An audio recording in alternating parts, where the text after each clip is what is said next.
Recording in progress. जय गौ माता, जय गोपाल, सभी को राधे राधे। आज की क्लास हम शुरू करते हैं।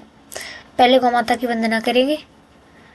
जय जय देवी नमो नमः, जय कामधेनु नमो नमः, हे ज्ञानेश्वरी नमो नमः, हे गौपते नमो नमः।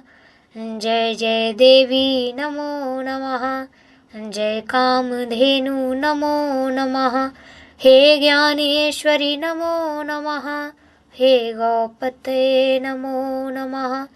सर्वकामादुधे देवी सर्वतीर्थीभिषेचिनी, पावनी सुरभि श्रेष्ठे, देवी तुभ्यं नमोस्तुते, देवी तुभ्यं नमोस्तुते, देवी तुभ्यं नमोस्तुते। भुक्त्वा तृणानि शुष्कानि, पीत्वा तोयं जलाशयात्, दुग्धं ददति लोकेभ्यो, गावो विश्वस्य मातरः। यया सर्वमिदं व्याप्तं जगत्सर्वजङ्गमं, तां धेनु शिरसा वन्दे भूतभव्यस्य मातरं, भूतभव्यस्य मातरं, भूतभव्यस्य मातरं। बोले कामधेनु गैया मैया की जय। आज की क्लास में हम पढ़ेंगे छत पर बागवानी। छत पर बागवानी कैसे लगाएं और उसका क्या उपयोग है, क्या फायदे हैं। एक रिपोर्ट के अनुसार 2050 तक 6 अरब से अधिक लोग शहरी क्षेत्रों में निवास करेंगे, जो वर्तमान जनसंख्या 3.5 अरब से लगभग दोगुना है। विश्व की 55% जनसंख्या पहले से ही शहरी क्षेत्रों में रहती है, जहां उत्पादित 80% खाद्यान्न का उपभोग शहरी क्षेत्रों में ही किया जाएगा। भारत में एक रिपोर्ट बताती है कि वर्ष 2030 तक देश की 40.76% आबादी शहरी क्षेत्रों में रहेगी। ग्रामीण उत्पादन प्रणाली शहरी बाजारों में फलों और सब्जियों की बढ़ती मांग पर बोझ डालेगी, लेकिन एक उपाय है जो तेजी से बढ़ते शहरीकरण, खाद्यान्न की कमी और जलवायु परिवर्तन से एक साथ निपट सकता है। वो है शहरी बागवानी। शहरी बागवानी शहरी इलाकों में और उसके आसपास खाद्य पदार्थों की खेती और प्रसंस्करण है।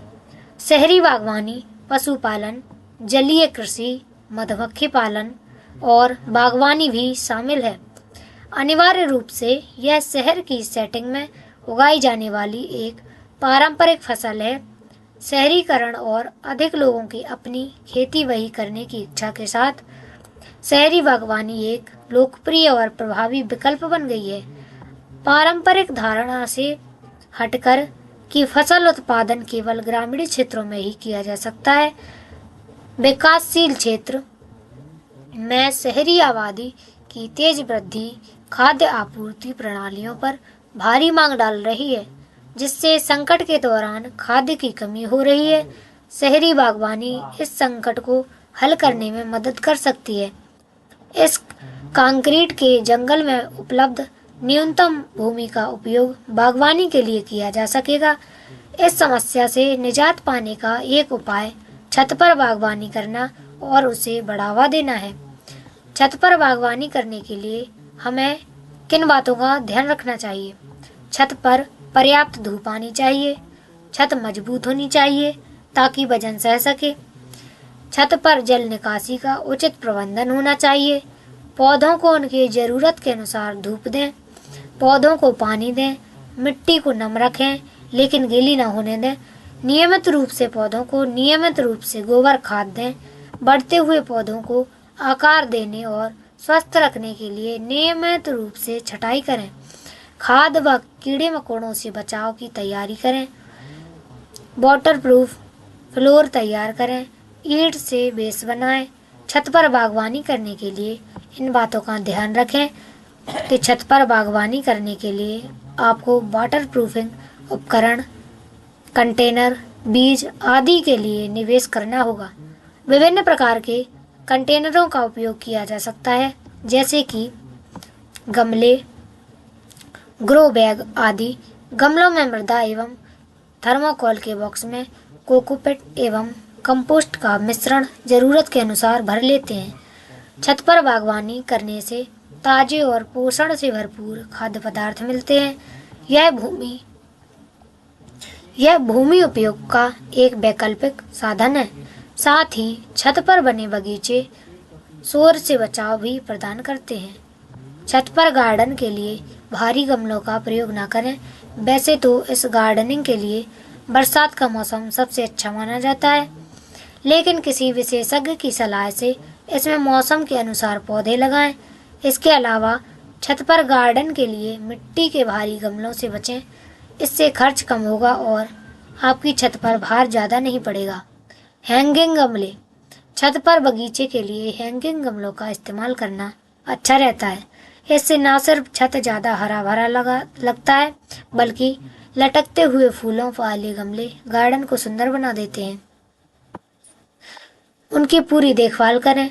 छत के पौधों की देखभाल करें और कोशिश करें कि यह पौधे को उसकी ज़रूरत के मुताबिक धूप मिले। साथ ही सुबह शाम पौधों को पानी जरूर दें। इसके अलावा अपनी छत के गार्डन में ऐसी सब्जियां या फल ना लगाएं जिन्हें ज़्यादा पानी देने की ज़रूरत पड़ती है। कौन कौन सी सब्जियां उगा सकते हैं हम? छत पर बगीचे में ज़रूरत के मुताबिक सब्जियां भी उगाई जा सकती हैं। छत पर आप टमाटर, भिंडी, बैगन, पालक आदि सब्जियां आसानी से उगा सकते हैं। इससे आपके घर की उगी सब्जियां मिलेंगी, जो सेहत के लिए भी अच्छी होती हैं। इससे कोई फर्क नहीं पड़ता कि आपकी छत कितनी बड़ी या छोटी है। सही योजना और थोड़े से प्रयासों से आप अपनी छत को बगीचे में बदल सकते हैं। यह एक मिथक है कि छत पर बगीचा बनाने में बहुत खर्च आता है। अपनी छत को नया रूप देने के लिए कई तरीके हैं। यह सब इस बात पर निर्भर करता है कि आप कितना समय और पैसा निवेश करना चाहते हैं। अपने बगीचे से हर दिन घर पर उगाई गई ताज़ा सब्जियों और फलों की आपूर्ति से बेहतर क्या हो सकता है? जैविक सब्जियां और फल खाद्य बाजारों से खरीदे जाने वाले फलों और सब्जियों से ज़्यादा पौष्टिक होते हैं और आपके स्वास्थ्य के लिए बहुत अच्छे होते हैं। हम बाजारों और किराने की दुकानों से जो खाद्य पदार्थ खरीदते हैं, वे आमतौर पर रासायनिक खादों की मदद से उगाए जाते हैं। यह रसायन आपके भोजन प्रणाली में रिस जाता है और अंततः स्वास्थ्य के लिए खतरा बन सकता है। अपना भोजन खुद उगाने से आपको रोजाना खाने वाले भोजन की अच्छी गुणवत्ता सुनिश्चित करने में मदद मिलेगी। अपने स्थान को श्रेष्ठ बनाएं। छत पर बगीचा बनाने से आपके घर को ठंडा रखने में मदद मिलती है। यह उष्णकटिबंधीय क्षेत्रों में रहने वाले लोगों के लिए बहुत बढ़िया है। आपकी छत पर उगने वाले सभी पौधे एक सूक्ष्म वातावरण बनाएंगे और जगह का तापमान कम करेंगे।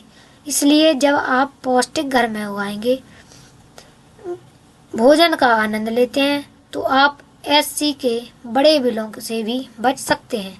आपके कार्बन पदचिह्न को कम करता है। अपने घर पर बगीचा बनाकर आप पर्यावरण की मदद करेंगे और अपने कार्बन पदचिह्न को कम करेंगे। आपके द्वारा उगाए जाने वाले पौधे वायु की गुणवत्ता में सुधार करेंगे। रासायनिक पदार्थों का उपयोग करके की गई खेती मिट्टी की गुणवत्ता को खराब करती है और हवा और पानी को भी प्रदूषित करती है। प्रकृति से जुड़े रहें। अपना छत पर बगीचा होने से आप हमेशा प्रकृति के करीब रह सकते हैं। जैसा कि कहते हैं, प्रकृति मनुष्य की सबसे अच्छी दोस्त है। यह आपको दुनिया के सभी तनाव और अराजकता से अलग रखता है। अपना खुद का छत पर बगीचा होने का मतलब है हर समय अपने शांतिपूर्ण कोने तक पहुंच पाना। आपको स्वस्थ रहने में मदद करता है। बागवानी हमेशा एक बेहतरीन व्यायाम है। अपने बगीचे को बनाए रखने में आप जितने प्रयास करेंगे, आपको स्वस्थ और सक्रिय रहने में उतनी ही मदद मिलेगी।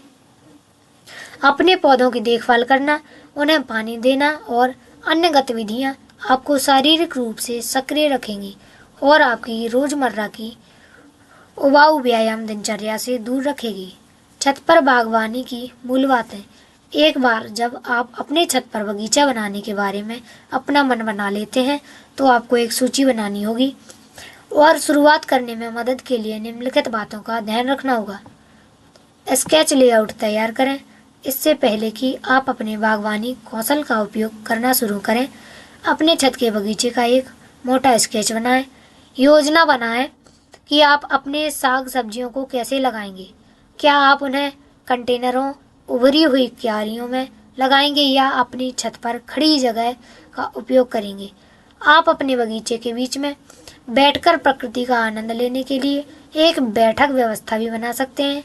यहाँ बताया गया है कि आप अपने स्थान का अधिकतम उपयोग कैसे कर सकते हैं। छत पर बागवानी के लिए आवश्यक उपकरण या औजार। जब आप अपने छत पर बगीचा पर काम करना शुरू करेंगे तो ये बागवानी उपकरण आपके काम आएंगे। आप बागवानी उपकरणों की एक सूची का पालन कर सकते हैं और खुद को और अपने बटुए को बागवानी की दुकान पर जाने से बचा सकते हैं। ये 5 उपकरण आपको एक मजबूत शुरुआत करने में मदद करेंगे, जैसे करनी, नली, पाइप या पानी का डिब्बा, बेलचा, बागवानी रेक, छटाई कैंची। मिट्टी की तैयारी। स्वस्थ मिट्टी से स्वस्थ पौधे पैदा होते हैं। उचित पोषण और कंडीशनिंग वाली मिट्टी ही उचित पौधे उगाने में मदद करती है। मिट्टी को गोबर खाद के साथ मिलाकर अपना पॉटिंग मिश्रण तैयार करें। आपके टेरेस गार्डन के लिए आदर्श मिट्टी ना तो बहुत सघन होनी चाहिए और ना ही बहुत हल्की। मिट्टी की बनावट संतुलित होनी चाहिए। मिट्टी में नमी बनाए रखने वाली भुरभुरी मिट्टी पौधों के लिए अच्छी होती है। अपनी मिट्टी को समय समय पर गोबर खाद दें। बारिश के साथ आपके छत के बगीचे की मिट्टी से महत्वपूर्ण पोषक तत्व बह सकते हैं, इसलिए अच्छी उपज के लिए उन्हें खाद देना आवश्यक है। रासायनिक खादों का उपयोग करने से बचें, क्योंकि यह न केवल आपके सिस्टम में रिस जाएगा बल्कि यह आपकी मिट्टी में अच्छे बैक्टीरिया और सूक्ष्म जीवों को भी नुकसान पहुंचाएगा। अपनी मिट्टी को स्वस्थ रखने के लिए आप इसे समय समय पर खाद देते रह सकते हैं। इससे आपकी हरी सब्जियां स्वस्थ रहेंगी। ऐसे समय में जब हम लगातार जलवायु परिवर्तन की हानिकारक घटनाओं से जूझ रहे हैं, छत पर बागवानी जैसी पर्यावरण अनुकूलन प्रथाओं को अपनाना एक महत्वपूर्ण भूमिका निभा सकता है। यह न केवल शहरी गर्मी के प्रभाव को कम करके कार्बन फुटप्रिंट को कम करता है, बल्कि यह आपके रहने की जगह को भी सुंदर बनाता है। कंक्रीट के जंगल के बीच एक शांत प्राकृतिक विश्राम प्रदान करता है। यह आपके मानसिक स्वास्थ्य में बहुत बड़ा योगदान दे सकता है। पौधों की देखभाल करना, उन्हें बढ़ते देखना और अपने परिश्रम का फल प्राप्त करना एक चिकित्सीय प्रक्रिया हो सकती है। यह तनाव को कम कर सकता है और उपलब्धि की भावना प्रदान कर सकता है, आपको धैर्य सिखा सकता है और प्रकृति के साथ आपके बंधन को पोषित कर सकता है। इसके अलावा यह दैविक जीवन जीने का प्रवेश द्वार हो सकता है। यह आपको हानिकारक रसायनों और कीटनाशकों से मुक्त फल, सब्जियां और जड़ी बूटियां उगाने का प्रोत्साहन देता है। यह न केवल आपके परिवार के स्वास्थ्य और कल्याण को सुनिश्चित करता है, बल्कि आपकी जीवन शैली के स्थायित्व को भी बढ़ाता है। गौ आधारित कृषि। गौ आधारित कृषि रासायनिक खेती का एक अच्छा विकल्प है। इसमें देसी गाय के गोबर और गौमूत्र का इस्तेमाल करके खेती की जा सकती है। गौ आधारित खेती के कुछ फायदे ये हैं: इससे जमीन की उर्वरता बढ़ती है। इससे रासायनिक खेती से होने वाली नुकसान से बचा जा सकता है। इससे किसानों की आय में बढ़ोतरी होती है। इसमें 70% तक पानी की बचत होती है। गौ आधारित खेती करने से शुरुआत में लागत ज़्यादा आ सकती है, लेकिन आमदनी बढ़ जाती है। देश भर में विभिन्न प्रांतों में खेती की विभिन्न परिस्थितियां हैं। छत्तीसगढ़ राज्य का कुल खेती योग्य क्षेत्र 4.78 मिलियन हेक्टेयर है, जो इसके कुछ भौगोलिक क्षेत्र का लगभग 35% है। शुद्ध सिंचित क्षेत्र खेती योग्य क्षेत्र का 23% है, जिसमें लाल पीली मिट्टी प्रमुख प्रकार की मिट्टी है। चावल राज्य की मुख्य फसल है 70% से अधिक खेती योग्य क्षेत्र में उगाया जाता है। छत्तीसगढ़ में कृषि को जलवायु परिवर्तन, पानी की कमी, जल स्तर की गिरावट, मिट्टी के क्षरण सहित कई चुनौतियों का सामना करना पड़ रहा है। प्रमाणित जैविक खेती के तहत वास्तविक क्षेत्रफल का केवल 1.5% छत्तीसगढ़ राज्य को भौगोलिक दृष्टि से 3 अलग अलग कृषि जलवायु क्षेत्रों में विभाजित किया गया है। पहला है छत्तीसगढ़ का मैदानी क्षेत्र, 15 जिले। इस क्षेत्र में विभिन्न जिले शामिल हैं, जिनमें रायपुर, गरियाबंद, बलौदाबाजार, महासमुंद, धमतरी, दुर्ग, बालोद, बेमेतरा, राजनांदगांव, कबीरधाम, बिलासपुर, मुंगेली, कोरबा, जांजगीर, रायगढ़ और कांकेर जिले सम्मिलित हैं। दूसरा है बस्तर का पठार, इसमें आते हैं 7 जिले। दूसरा क्षेत्र जिसे बस्तर के पठार के रूप में जाना जाता है, इसमें जगदलपुर, नारायणपुर, बीजापुर, कोंडागांव, दंतेवाड़ा, सुकमा और कांकेर जिले का कुछ हिस्सा सम्मिलित है। तीसरा आता है उत्तरी पहाड़ी क्षेत्र। तीसरे क्षेत्र उत्तरी पहाड़ी क्षेत्र में विशेष रूप से सरगुजा, सूरजपुर, बलरामपुर, कोरिया, जसपुर और धर्मजयगढ़ तहसील सम्मिलित है। छत्तीसगढ़ बागवानी उत्पादों के उच्च मूल्य के कारण छत्तीसगढ़ में बागवानी लोकप्रियता हासिल कर रही है। यहाँ सिंचाई साधनों की भी उर्वरा शक्ति का कमजोर होना और जैसी चुनौतियों का सामना किसानों को करना पड़ रहा है, इनको दूर करने के लिए कई किसान गौ आधारित खाद और गौमूत्र के कीटनाशक का प्रयोग कर अच्छा उत्पादन ले रहे हैं। संभावनाएं बागवानी के अंतर्गत आम, अमरूद, नींबू, चीनी, काजू, चीकू, सीताफल, बेर, बेल, आंवला आदि राज्य में फल फसलों का कुछ क्षेत्रफल 2,54,754 हेक्टेयर है, जिससे वर्ष में 34,58,745 मीट्रिक टन उत्पादन होगा। काजू की पैदावार बस्तर और रायगढ़ जिलों के पठारी क्षेत्रों में अच्छी होती है। सब्जियों की खेती, जिसमें कद्दू, सेम, पत्ता गोभी और फूलगोभी सहित विभिन्न प्रकार की सब्जियों की फसलों की खेती किसान सफलतापूर्वक कर रहे हैं। यह कृषि मुख्य रूप से देसी गाय पर आधारित है। देसी गाय के 1 ग्राम गोबर में 300 से 500 करोड़ तक सूक्ष्म जीवाणु होते हैं, जबकि विदेशी गाय के 1 ग्राम गोबर में 78 लाख सूक्ष्म जीवाणु पाए जाते हैं। इस खेती में गहरी जुताई नहीं की जाती है। भूमि अपनी जुताई स्वयं स्वाभाविक रूप से पौधों की जड़ों द्वारा प्रवेश तथा केंचुओं व छोटे प्राणियों का तथा सूक्ष्म जीवाणुओं से कर लेती है। इसमें फसल की बुआई उत्तर से दक्षिण दिशा में करते हैं। इससे पौधों को अधिक समय तक सूर्य का प्रकाश मिलता है। कीट एवं रोगों का प्रकोप भी कम होता है। फसल अवशेष द्वारा मृदा को ढक दिया जाता है। इसका ह्रास रुक जाता है। मृदा में सूक्ष्म पर्यावरण का निर्माण होता है। गतिविधियां बढ़ जाती हैं। इससे मृदा में नमी से केंचुओं की गतिविधियां बढ़ जाती हैं। मुख्य फसल की पंक्तियों के बीच ऐसी फसल लगाना है जो भूमि में नाइट्रोजन की आपूर्ति तथा खेती की लागत मूल्य की प्रतिपूर्ति करें। इससे वातावरण और जीवों के साथ तालमेल बना रहता है। इस खेती में सिंचाई पौधों से कुछ दूरी पर की जाती है। पौधों को इस प्रकार जल देने से जड़ों की लंबाई बढ़ जाती है। जड़ों की वृद्धि से पौधे के ऊपरी भाग की भी वृद्धि होती है। रसायनों का उपयोग नहीं करना चाहिए। जुताई तथा उर्वरकों के उपयोग से रोगों तथा कीटों का प्रकोप अधिक होने लगता है। मृदा में कम से कम छेड़छाड़ करने से प्रकृति का संतुलन बना रहता है। इस विधि के तहत कृषि में नमी बढ़ाने के लिए प्राकृतिक तरीकों का उपयोग किया जाता है। इसमें पौधे आवश्यक पोषण मृदा में उपस्थित नमी एवं वायु में मौजूद अणुओं से प्राप्त करते हैं। इस तकनीक के इस्तेमाल से किसानों को किसी भी प्रकार के रसायन और कीटनाशक तथा बीजों को खरीदने की आवश्यकता नहीं पड़ती है। इस प्रकार की खेती में किसी रासायनिक खादों और कीटनाशकों के स्थान पर अपने घर पर बनाई गई सामग्रियों का प्रयोग करते हैं।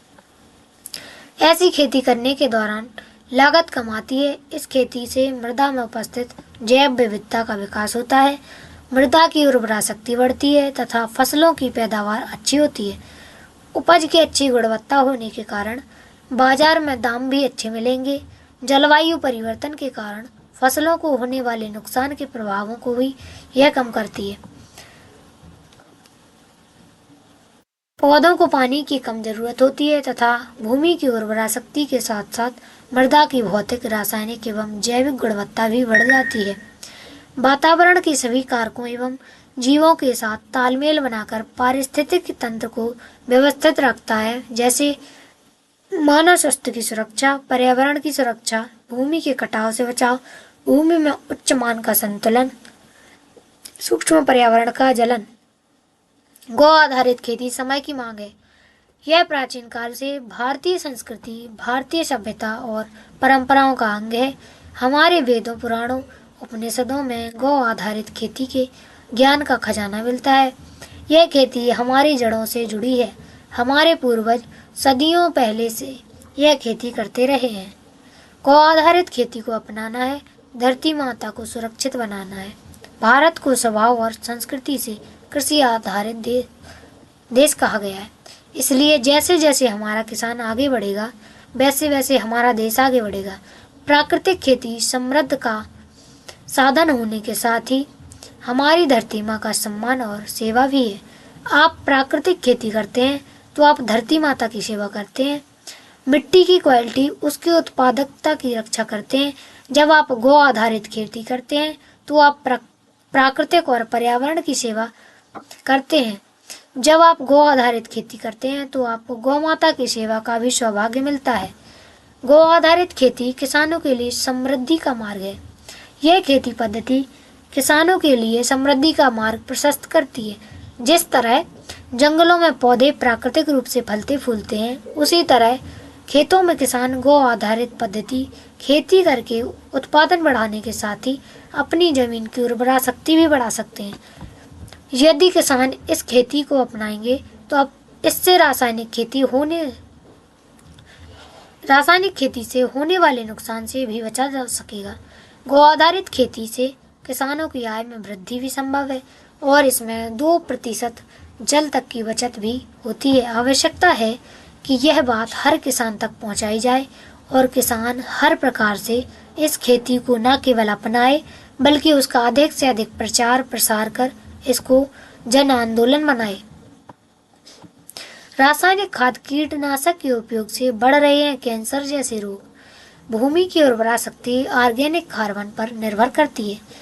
हरित क्रांति के सूत्र में केंद्र पंतनगर की भूमि में वर्ष 1960 में ऑर्गेनिक कार्बन की मात्रा 2.5% थी, जो घटकर 0.6% रह गई है। इसकी मात्रा 0.5% से कम होने पर भूमि बंजर हो जाती है। रासायनिक खाद और कीटनाशक का अंधाधुंध उपयोग फसलों को जहरीला बना देता है। इसी कारण कैंसर जैसे गंभीर रोगों के मरीजों की संख्या बढ़ती जा रही है। भूमि की उर्वरा शक्ति बढ़ाने और जहरीले तत्वों से मानव जाति को बचाने के लिए गौ आधारित खेती ही सबसे प्रभावी साधन है और समाधान है। गौ आधारित खेती के लिए खाद और कीटनाशक देसी गाय के गोबर और मूत्र से बनते हैं। इनमें दाल का बेसन, मुट्ठी भर मिट्टी और 200 लीटर पानी मिलाना पड़ता है। किसान यह जीवामृत स्वयं तैयार कर सकते हैं। जीवामृत खेती की उर्वरा शक्ति को उसी तरह बढ़ाता है जैसे कि दही की अल्प मात्रा दूध को दही बना देती है। 1 एकड़ भूमि के लिए जीवामृत देसी गाय के 1 दिन के गौमूत्र व गोबर से तैयार हो सकता है। जीवामृत से उत्पन्न होने वाले जीवाणु के किसान सबसे बड़े मित्र हैं। केंचुए भी सक्रियता भूमि में गहरे तक जल सिंचाव को बढ़ाती है। इससे जल संचयन क्षमता भी बढ़ती है। गौ आधारित कृषि पद्धति में अनेक समस्याओं का समाधान है। यह कृषि देश की अर्थव्यवस्था के लिए प्रगति का माध्यम साबित हो सकती है। हिमाचल प्रदेश में 2 लाख किसानों और गुजरात में लगभग 3 लाख किसानों द्वारा गौ आधारित खेती की जा रही है। छत्तीसगढ़ में भी गौ आधारित खेती भूमि का विस्तार बढ़ता है। खेती से जहां पर्यावरण संरक्षण हो सकेगा, वहीं किसानों की आमदनी दोगुनी और वह सशक्त और खुशहाल बनेंगे। अतः गाय केवल दूध के लिए ही नहीं पाली जाए, उसके गोबर गौमूत्र के महत्व को समझा जाए। यह महत्व समाज में स्थापित हो। सामान्य गौपालक गाय के गोबर व गौमूत्र से उसे पाल सकें। सामान्य किसानों गौमूत्र गोबर से अनाज, बीज, फल, सब्जी, परिवहन आदि आवश्यकताएं पूर्ण कर सकते हैं। कृषि गाय पर आधारित हो और गाय खेत पर। वर्तमान में दुनिया भर में प्राकृतिक कृषि उत्पादों की मांग बढ़ रही है। इसका अधिक से अधिक लाभ किसानों को मिले। गो आधारित कृषि के लिए ध्यान देने योग्य बातें हैं। इस कृषि में देसी बीज ही प्रयोग करें। हाइब्रिड से अच्छे परिणाम नहीं मिलेंगे। इस कृषि में भारतीय नस्ल की देसी गौवंश का ही उपयोग करें। जर्सी या हॉलिस्टीन आदि हानिकारक हैं। पौधों व फसल की पंक्ति की दिशा उत्तर दक्षिण हो। दलहन फसलों की सह फसलें करनी चाहिए। जैविक व रासायनिक खाद का तुलनात्मक अध्ययन। जैविक खाद और रासायनिक खाद, बीच में लाइन खींच के एक साइड जैविक खाद लिखें, एक साइड रासायनिक खाद। जैविक खाद में लिखें, पहला पॉइंट, जैविक खासकर गोबर से बनी खाद उर्वरक में लगभग सभी पोषक तत्व होते हैं। इसमें होते हैं 16 पोषक तत्व। रासायनिक खाद उर्वरकों में प्रत्येक पोषक तत्व के लिए अलग अलग उर्वरक डालना पड़ता है। जैसे नाइट्रोजन के लिए यूरिया, फास्फेट के लिए डीएसी, पोटेशियम के लिए मोरिटो पोटास। जैविक खाद, जैविक उर्वरकों के उपयोग वाली भूमि में पानी की तुलनात्मक रूप से कम जरूरत पड़ती है, जबकि रासायनिक उर्वरकों के उपज के लिए अधिक पानी जमीन में देना पड़ता है। अगले वर्ष भी उतनी ही अच्छी फसल के लिए जैविक उर्वरकों की उतनी ही मात्रा चाहिए, कुछ कम मात्रा में भी काम चल जाता है। रासायनिक खाद, फसल उत्पादन की मात्रा की निरंतरता के लिए रासायनिक उर्वरकों की मात्रा प्रति वर्ष बढ़ाना आवश्यक है। जैविक खाद उर्वरक के निरंतर उपयोग के लिए बाद में किसी कारण अगले 2 वर्षों तक नहीं डाल पाए तो पहले वर्ष 70-75% व दूसरे वर्ष 50% फसल होगी। रासायनिक खाद प्रथम वर्ष न देने पर 10-20% फसल मुश्किल से होगी व दूसरे वर्ष बिल्कुल फसल नहीं होगी। जैविक खाद से मिट्टी के सूक्ष्माणु सक्रिय नष्ट रहते हैं। मिट्टी की उत्पादकता इन्हीं पर निर्भर करती है। ये मिट्टी को धूल बनाए रखते हैं, अतः इसमें वायु का संचार निरंतर बना रहता है। एक मुट्ठी मिट्टी में लाखों सूक्ष्माणु होते हैं। रासायनिक उर्वरकों से मिट्टी के सूक्ष्माणु हो जाते हैं।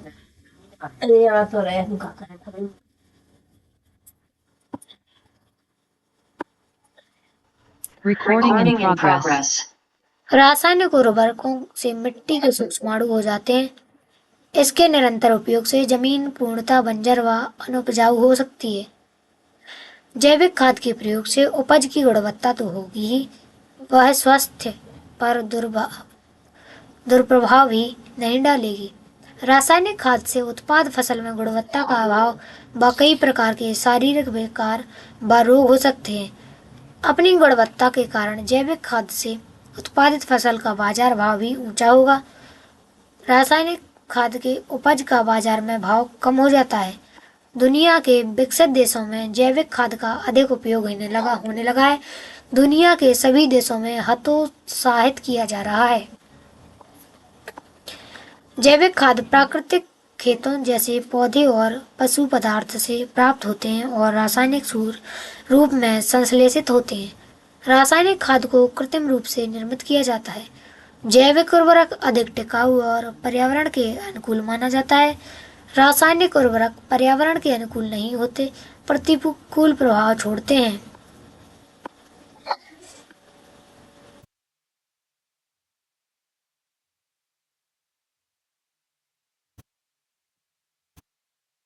भारत में प्रतिबंधित कीटनाशकों की पूरी सूची। नवीनतम जानकारी। भारत सरकार ने कीटनाशकों के उपयोग को लेकर कई अहम कदम उठाए हैं, जिसमें कुछ कीटनाशकों पर पूरी तरह प्रबंध, कुछ पर आंशिक प्रबंध और कुछ को केवल निर्यात के लिए उपयोग करने की अनुमति दी गई है। यह सूची 31 मार्च 2024 को कृषि और किसान कल्याण मंत्रालय के अंतर्गत आने वाले पौधे संरक्षण, संगरोध और भंडारण निर्देशालय द्वारा जारी की गई है। यह एकदम कृषि के क्षेत्र में सुरक्षा और स्थिरता को बढ़ाने के लिए उठाया गया है।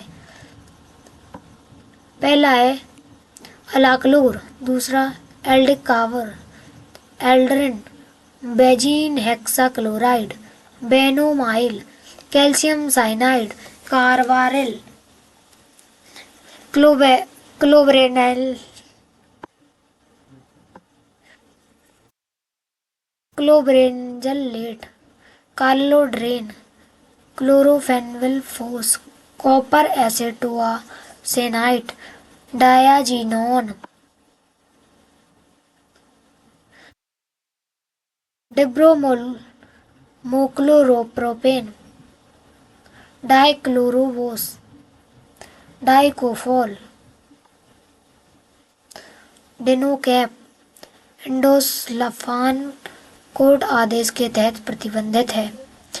Endrin, ethyl mercury chloride, ethyl parathion, ethylene dibromide, fenarimol, fenthion, heptachlor, lindane, linuron, maleic hydrazide, menazon, methomyl, methoxy, ethyl mercury chloride, methyl parathion, metoxuron, nitrofen, paraquat dimethyl sulphate, pentachloro nitrobenzene, pentachlorophenol, phenyl mercury acetate, phorate, फॉस्फामिडोन।